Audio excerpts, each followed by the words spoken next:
You ask Tiger to solve. This deals with linear equations with one unknown. The final result is x equals 6.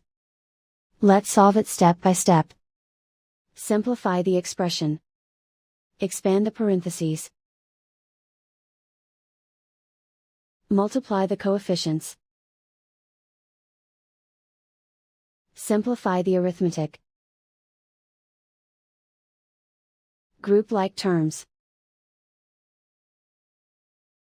Combine like terms. Group all constants on the right side of the equation. Add 42 to both sides. Simplify the arithmetic.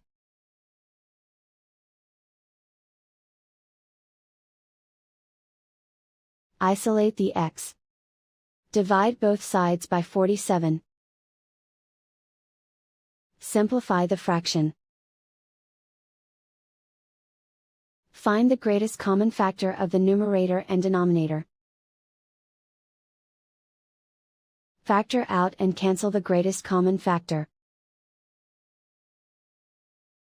And so the final result is x equals 6.